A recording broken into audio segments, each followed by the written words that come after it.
We just finished talking about how the slope of a tangent line can be the limit as h approaches 0 of f of a plus h minus f of a all divided by h. And today they're going to tell us that that same formula can represent instantaneous velocity. How could two such totally different ideas have the same formula? Well, let's just kind of get an intuitive understanding of this idea of instantaneous velocity. So let's say that you are mapping out the position of a particle that is moving along the axis, and it's represented by the function. Let's say that this is its position at time t is equal to a. All right, so if t is equal to a, we would plug a into the function, and so this value would be f of a. Let's allow some time to lapse. We're going to call that change in time h. So if we start right here at a and some time elapses h, then we would be at time a plus h. So we were at a, we added h to it as the change in the time, and so now we're at t is equal to a plus h. If you plug a plus h into the function, then you'll get f of a plus h. So this value is f of a plus h. So if I am looking at the difference between this second point and this first point, it would be f of a plus h minus f of a. That would represent this region right here. We know that distance is equal to rate times time, and if you solve that equation, that rate is equal to distance divided by time. Let's make that definition a little more mature, and let's replace rate with velocity, distance with displacement, and we'll keep our time. So for our scenario, our displacement was our stopping point minus our starting point, f of a plus h minus f of a. And our time, remember the change in our time we designated as h. So we could say that velocity is f of a plus h minus f of a divided by h. If you wanted to know the velocity at an instant in time, then you would want this change in time to be getting smaller and smaller and smaller and smaller until the difference is almost indistinguishable. So in essence, you want the change in time to approach 0. So for instantaneous velocity, it's going to be this velocity formula, but with the limit as h approaches 0 to give us that velocity at the instantaneous time. So now we see a little more easily how instantaneous velocity could have that same equation that we were previously using for slope of the tangent line. All right, so let's say that our position function s can be represented by f of t, and it is 4.9 t squared. All right, so David Letterman drops a watermelon off of a building 450 meters above the ground. What is the velocity of the watermelon after 5 seconds, and how fast is the watermelon traveling? So that would be velocity again. What's the velocity of the watermelon when it splats on the ground? So we talked previously about if you're utilizing this formula and they want you to evaluate it at one value, then it's a good idea to go ahead and plug that value in for a and then find f of a. It's easier to work with numbers than letters. However, if they wanted you to find the value at multiple places, like here they want you to find the velocity after 5 seconds and they want you to find the velocity when it hits the ground, we said if you were finding it at multiple places, it might be easier to leave a in here instead of putting in a specific value, because then you will get a formula for the velocity and you could evaluate that at multiple places, all right? So that's what we want to do here. So we're going to start off with f of a plus h. Now this is that same formula we were using in our previous lesson, in our previous video. But for f of a plus h, we're going to put a plus h in the place of t. So right here, we're going to put a plus h in the place of t. So that would give us 4.9 a plus h squared. 4.9 a plus h squared. Then we're supposed to subtract f of a. Well, f of a was 4.9 t squared. So let's subtract 4.9. And again, we're putting a in for t. So that would be 4.9 a squared. And then the whole thing is being divided by h. All right, a plus h squared literally means a plus h times a plus h. We'd have to FOIL that out. So if you FOIL a plus h times a plus h, you're going to get a squared plus 2ah plus h squared. Now to simplify, let's distribute that 4.9. So that would be 4.9a squared. 4.9 times 2 is going to be 9.8 ah, and then 4.9 times h squared. And then, of course, we still had our minus 4.9a squared. So you'll notice the 4.9a squared and negative 4.9a squared drop each other out. And every term that I'm left with in the numerator has an h in it. So let's take out that greatest common factor out of the numerator of h. And then you'll see we'll be able to cancel that top and bottom. So what we're left with is a polynomial. Polynomials are well behaved. I can use direct substitution. Now notice I'm putting 0 in for h, not for a. So I'm going to put 0 in for h right there. And that's going to give me 9.8a plus 0, or 9.8a.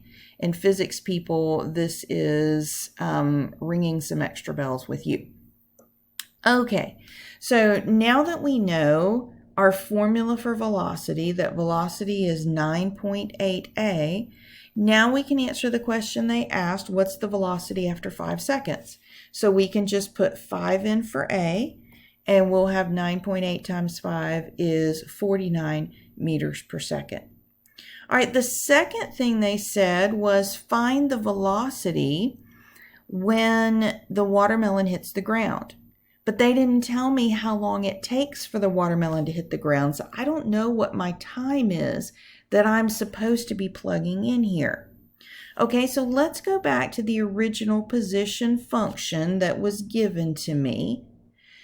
We know that the watermelon fell 450 feet because it said it dropped off of a 450-foot building and it's hitting the ground. So we know that it's traveled 450 feet. We could use that then to solve for the time to see how long it takes for it to travel that distance. All right, so let's divide both sides by 4.9, and then let's take the square root of both sides. We'll get plus or minus 9.6, but we're interested in the time going forward, not backward. So we're going to say that after 9.6 seconds, the watermelon hits the ground. So now we can say what was the velocity after 9.6 seconds. We wanted to know the velocity when it hits the ground, so now we know the time when it hits the ground. We can plug that in, and we can say 9.8 times 9.6, and that would be 94 meters per second. All right. Not only will this work for instantaneous velocity, but it will work for any instantaneous rate of change. If you think of it, if I can write it as the change of one quantity with respect to the other, and if I want it at a particular instant of time, I'm going to want that quantity to be approaching 0. Another way to think of change in y over change in x is just our slope formula, right? y2 minus y1 over x2 minus x1. And again, we would want x2 to be approaching x1. So here's another example. Temperature readings in a particular city were recorded every hour at midnight. The time is measured in hours from midnight. Now, if you're not really comfortable with military time in hours after midnight, you can see I've gone through and just labeled these for you here as to what they would be. So they ask us to find the average rate of change of the temperature with respect to time from noon to 3. Okay, so if you'll notice at noon, we have the point 12, 14.3. And at 3, we have the point 15, 18.2. So let's do slope formula with those 2 points. We're going to say y2, 18.2, minus y1, 14.3, and then x2, 15, minus x1, 12. All right, so that would give us our average rate of change over that 3-hour period. We have an average rate of change of 1.2 degrees. All right, then they asked me to find the approximation from noon to 2.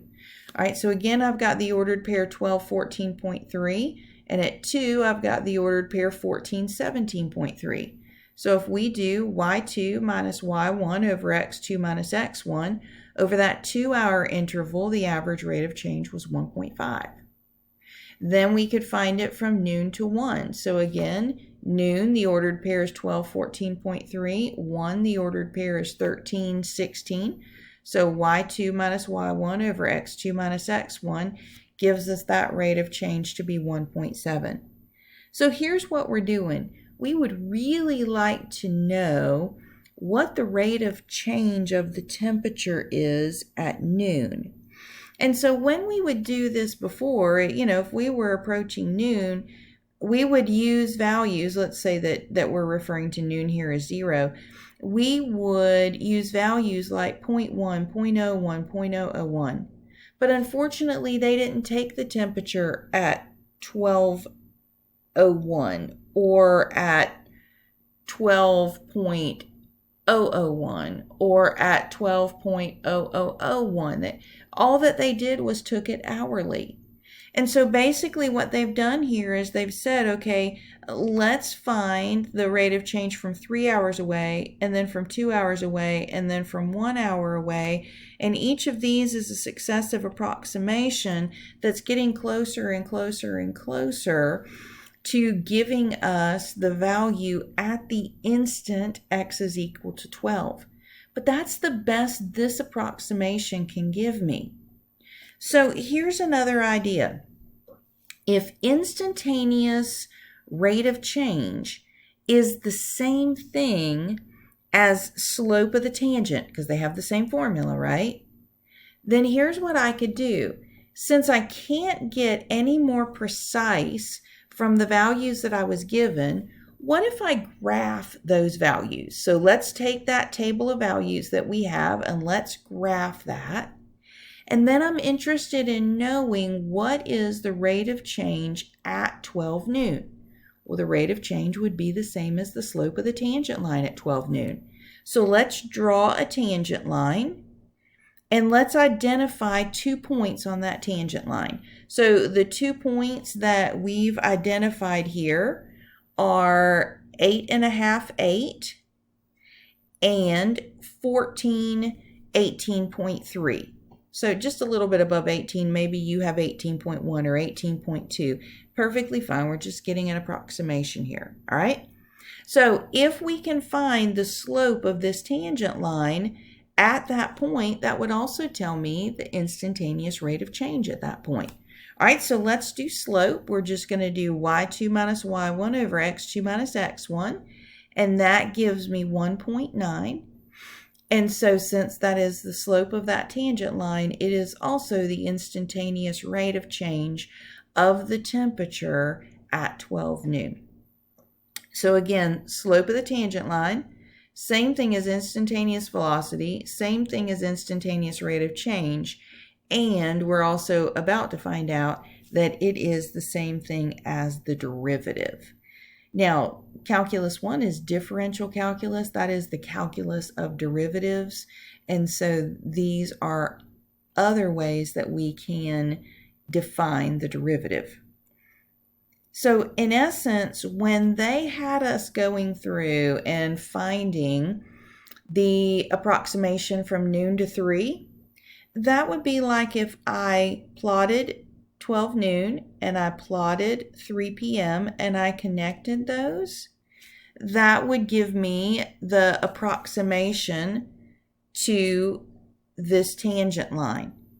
And as we saw when those 2 points got closer, so when we had 12 noon and 2 p.m., that secant line is an even better approximation of that tangent line. And when those 2 points got closer, so 12 noon and 1 p.m., that blue secant line is the best approximation that we had for that tangent line. So again, that's very similar to the same drawing and the same scenario we had when we first learned slope of the tangent line, right? And additionally, one of the notations that we will use for derivative moving forward is going to look like this. Basically, it's our function notation only with a little prime mark there to show derivative. So in our previous video, we worked on creating the equation of the tangent line to a point, and we did several examples of that.